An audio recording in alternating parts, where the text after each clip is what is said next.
SEALs.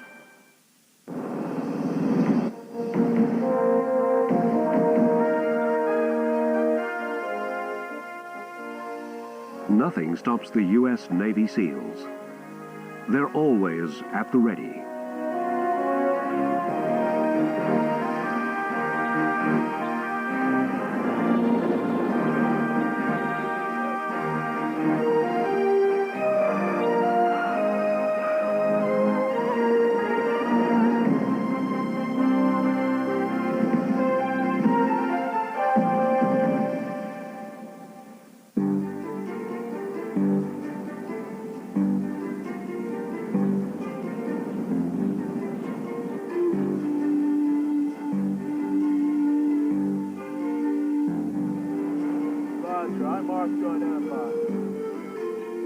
We're not going to go out and pick a fight.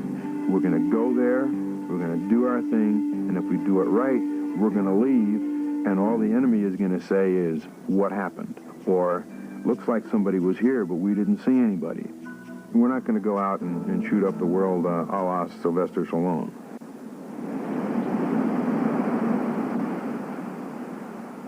The United States Navy SEALs are generally regarded as the most highly skilled and trained amphibious unit in the world.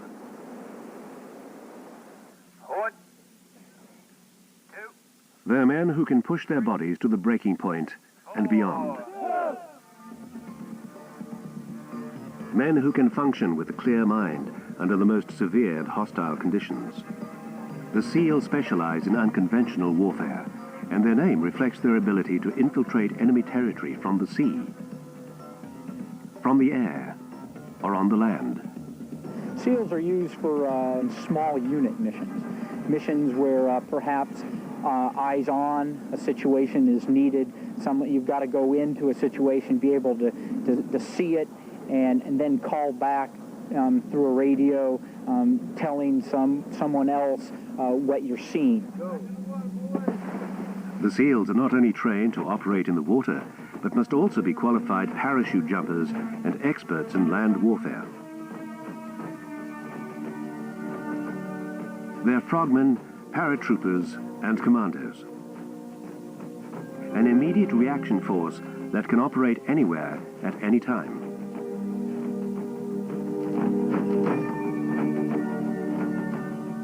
In order to ensure that only the most physically and mentally fit men become SEALs, recruits go through what many consider the most demanding and grueling selection process in the world.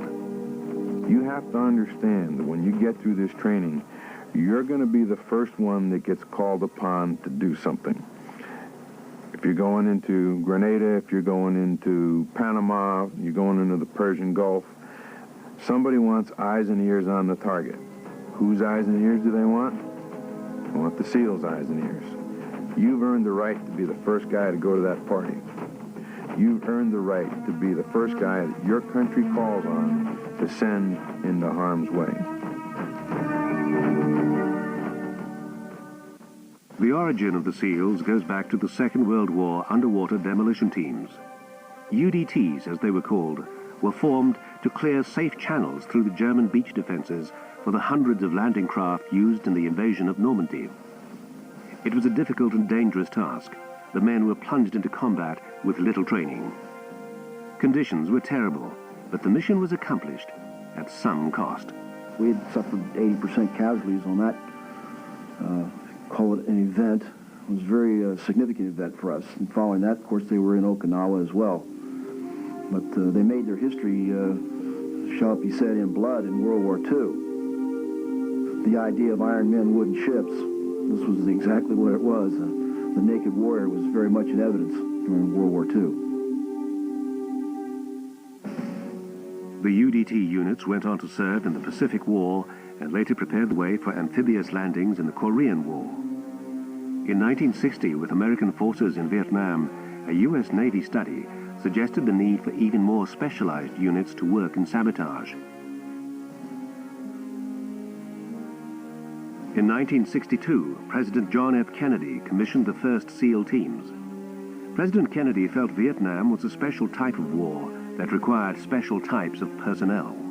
This is another type of warfare, new in its intensity, Ancient in its origin, war by guerrillas, subversives, insurgents, assassins, war by ambush instead of by combat, by infiltration instead of aggression, seeking victory by eroding and exhausting the enemy instead of engaging him. And these are the kinds of challenges that will be before us in the next decade if freedom is to be saved. A whole new kind of strategy, a wholly different kind of force, and therefore a new and wholly different kind of military training.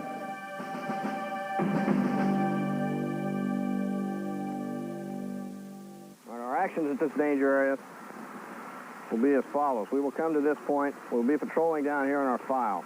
We will stop short of the bridge.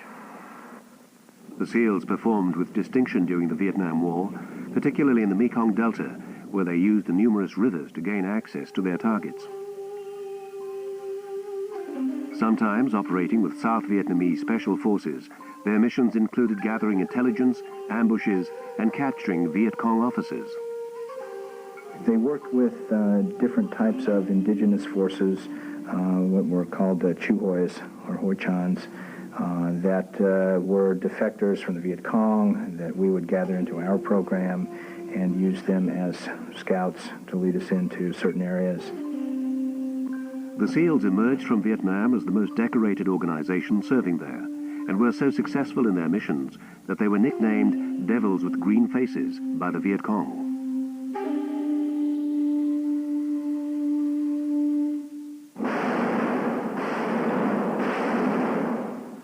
More recently, the SEALs conducted secret missions in Operation Desert Shield and Desert Storm. SEAL teams were deployed in the Gulf only days after the Iraqis invaded Kuwait. Using FAVs, or fast attached vehicles, the SEALs operated deep behind enemy lines, gathering intelligence on Iraqi defenses and rescuing shot-down coalition pilots. They were also given the responsibility of training Saudi Arabian frogmen. When the war, in fact, the air war kicked off, we started performing maritime reconnaissance up the coast of Kuwait to gather intelligence as to what the order of battle was for the Iraqis. Perhaps the greatest feat performed by the SEALs in the Gulf was Operation Deception, where a team of 6 commandos fooled the Iraqis into believing they were an amphibious invasion force of several thousand Marines. I sent in myself and 5 other people to swim into the beach. We were carrying haversacks, or 20 pounds of C4 plastic explosives. And what we're going to do is swim into the beach and then spread out along the beach approximately 50 yards. With 6 guys would cover, 200 yards of beach. We set our clocks for 2 hours on the haversacks. We were given the time by the Special Operations Command to have the charges go off at 0100.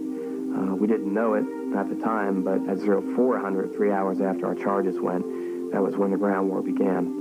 If you were an Iraqi on the beach, nothing had been going on. You hadn't been bombed for a while.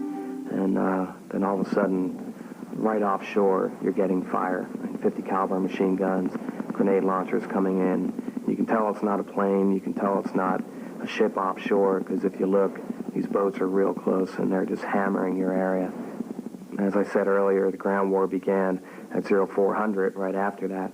And so we had returned in it was about 0600 where we received word from our commander that they had gotten intelligence that elements of 2 separate Iraqi divisions after our deception began moving from their border positions towards the shoreline.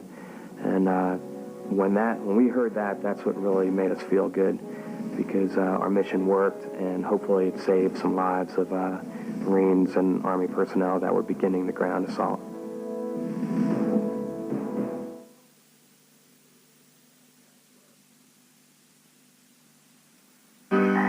When Whippoorwill calls, and evening night. Isn't that what's his name? Nah. Let's find somewhere to park. There. Seems a trifle busy.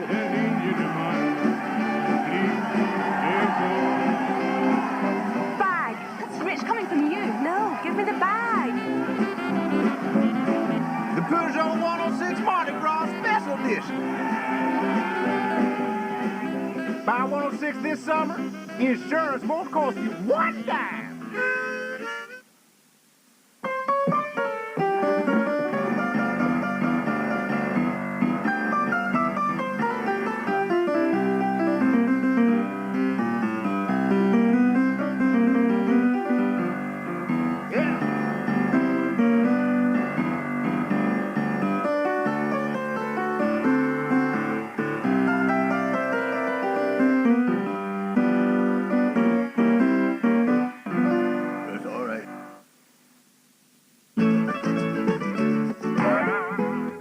Relax. Here's Ariel Travel Wash to give you a really clean break from holiday stains. Get ready to write down this important number. Introducing the Craftmatic Adjustable Bed. It's something extra special in sleep comfort. Simply press the hand control, and the Craftmatic bed automatically adjusts to numerous relaxing positions. No more pillow propping. Watch TV, read, write, and relax and feel good at the touch of a button. Raise your head, raise your feet. The Craftmatic bed supports your body in many positions as it helps ease neck, back, and legs. Plus, there's optional heat and relaxing built-in massage to help soothe you, and a wide range of mattresses to suit your choice. Call us free and find out about this newest and most exciting way to relax and sleep. Call 0800-800-414 for your free information pack by post. That's 0800-800-414. Operators are standing by now on free phone 0800-800-414. There's no obligation, so call 0800-800-414 right away.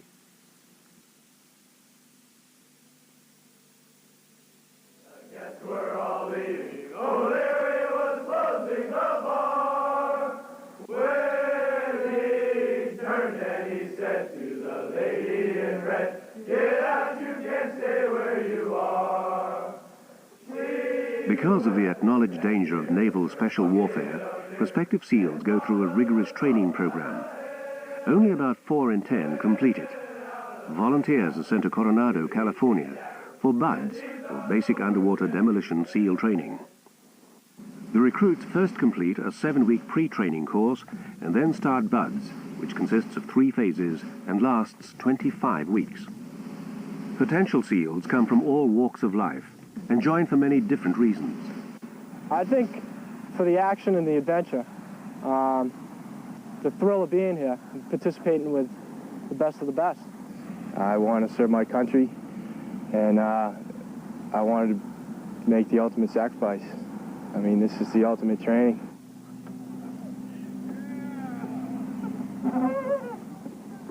Ensign Alton Grizzard graduated from the U.S. Naval Academy, where he played quarterback for the Middies. Grizzard's career could have gone any way he wanted. He volunteered for the Navy's toughest challenge, to become a SEAL. I decided to try to become a SEAL because I guess the teamwork and the things that you hear about how the SEALs are in the program and what they do for a living. And going through the academy, you sort of look up to them, and everybody wants to do that, but not everybody does, and there's a lot of other things you could do. But I think that the kind of people that are in this program, the type of people that I like to work with and work for. The first phase of BUDS focuses on strenuous conditioning. Physical exertion for extended periods of time and difficult exercises, testing each student's ability to perform under pressure.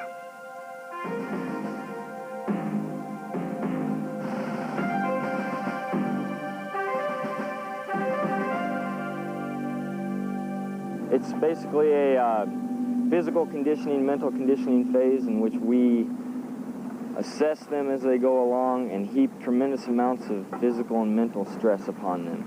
The reason for that is to make sure that the individual is adequately prepared to continue on with some of the more rigorous courses of instruction that we offer here at the center. While recruits swim, run, and exercise, they learn the SEAL's most important skill, teamwork. Trainees are taught to function as a group, and this ability to work together is repeatedly tested in BUDS training.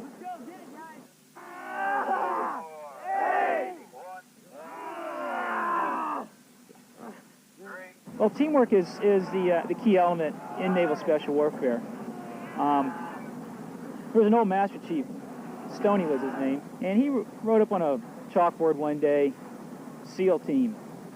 As he pointed up to that, he said, "You don't see I in SEAL team." And that little phrase has stuck with me forever. It's an individual effort to make the team work. You have to absolutely instill teamwork in an individual. We are not looking for Rambos here.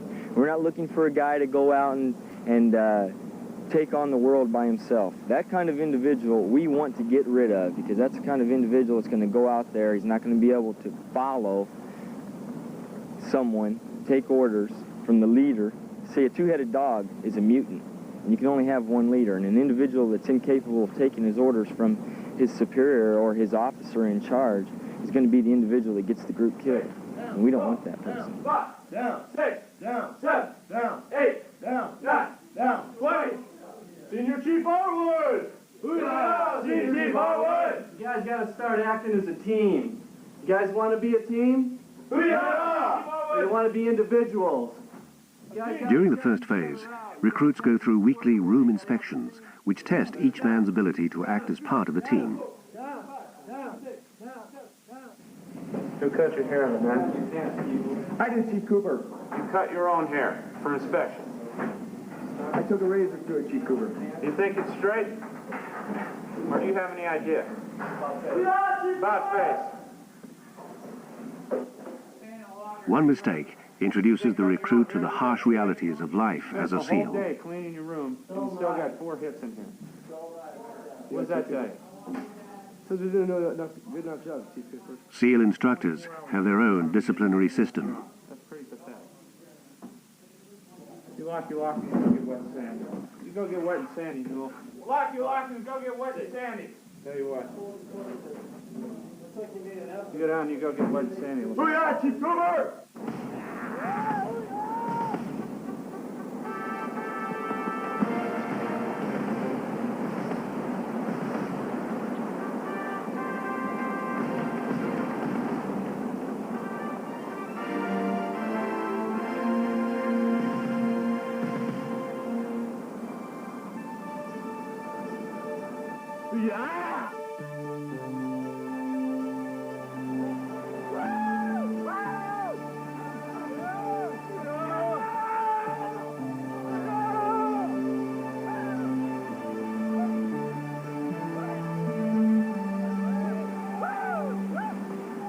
Different guys have different ways of dealing with it. You just keep your mind on what you're doing, and you don't even think about the cold.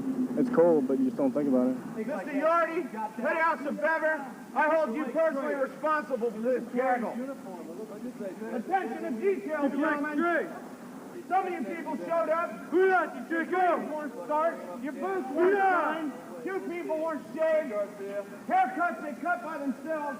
That doesn't cut it, gentlemen. The training is hard for a reason. We have a job that's very demanding. For me to be able to go on to, to save other lives and to take care of myself, to go through the school, it has to be hard. So the school is made hard on purpose. Is it hazing? No, it's not hazing. It's just hard training. It's a screening process.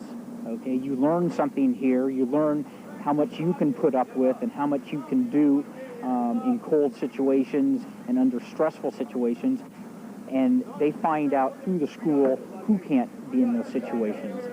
Therefore, they're screened out. And we don't feel bad about the people that are screened out because that allows us to know that only quality people go on to the team. Take your time, that's fine. Let's go. 1, 2, 3, 4, 5, 6, 7, 5. 1, 2, 3, 4, 5, 6, 7, 8. 1, 2, 3, 4, 5, 6, 7, 8. A 3-day weekend to prepare for this inspection, and you people look twice as pathetic as you did last week. The constant harassment from the instructors has a specific purpose. It might save the recruit's life someday. They don't call it war because you're putting out a picnic basket and you don't know what's going to happen. You have to be able to change, you have to be flexible, you have to be able to deal with adversity. And it's not harassment to check and to see what that individual's reaction is going to be. First phase reaches a low during Hell Week. For 6 days, trainees perform drills in 5 to 7 man boat crews, operating with little or no sleep. Through this process, each recruit learns to endure more than he ever dreamed possible. Hell Week is often called the ultimate test of tenacity and resolve. You can pretty much figure that a man that goes through Hell Week, which is one of the more rigorous weeks of first phase, you can pretty much be assured that a man that makes it through that isn't going to be an individual that is going to try to take the liberty of calling a timeout whenever we're in a wartime situation or a potentially hostile situation. It's very tough. It's something I didn't think that the human body could do, but you do it. Airborne Froggy gonna take a little trip. Mission top secret destination unknown. Mission top secret destination unknown. Those who survive Hell Week move on to the second phase, where academic ability is tested as students begin studying the physics of diving. That was your lungs, those balloons, breathing compressed air. You start coming up, you hold your breath, you panic, you think you're out of air, and you hold your breath, you will die. Recruits then proceed from the classroom to the water, where they learn basic diving techniques using open and closed circuit scuba gear.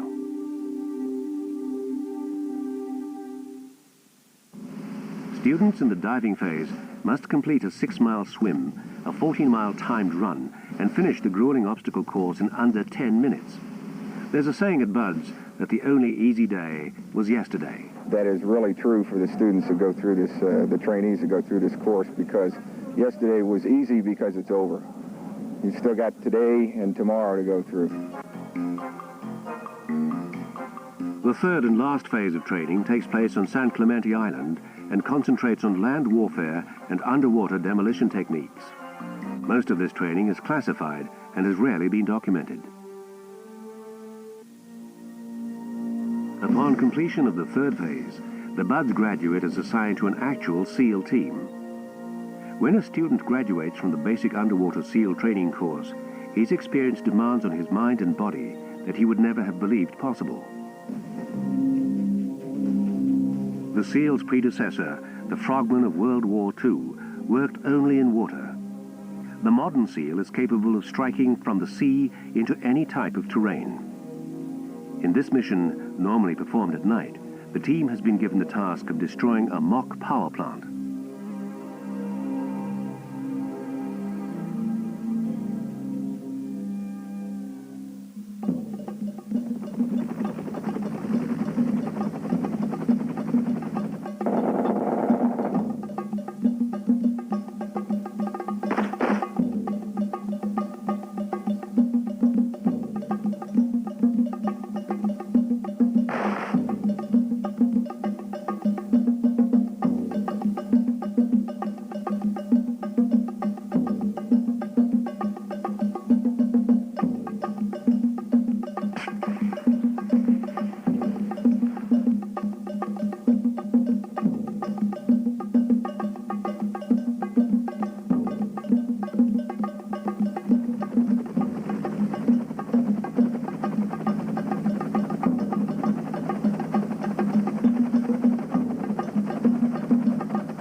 Demonstrates the deadly efficiency of a SEAL's operation.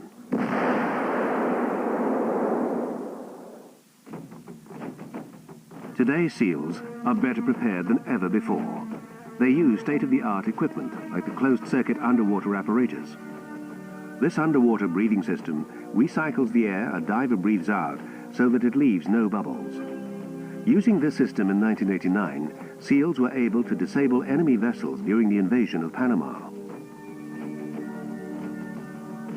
SEALs also use SDVs, or Swimmer Delivery Vehicles.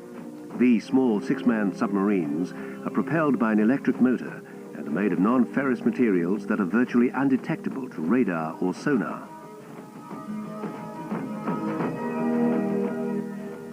The war in the Gulf showed how valuable the SEAL teams are to U.S. military strategy.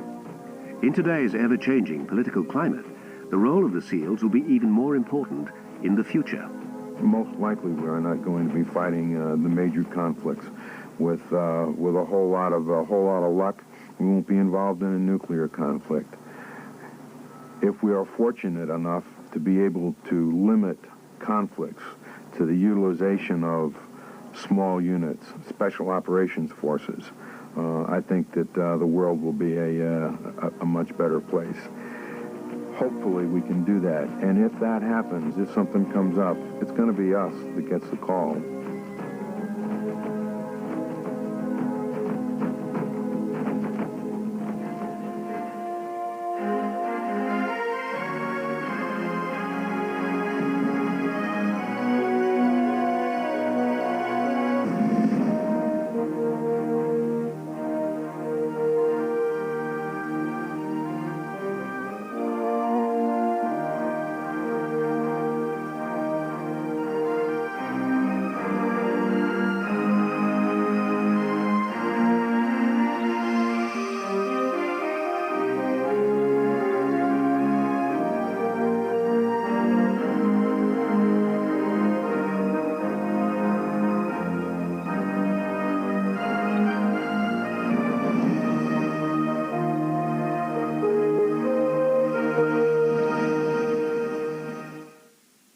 There couldn't be a New York without this subway. Living in Subway City. First Tuesday the 2nd of August on Discovery. Next on Discovery, we're not talking rusting old wrecks, we're talking the beauty of classic cars.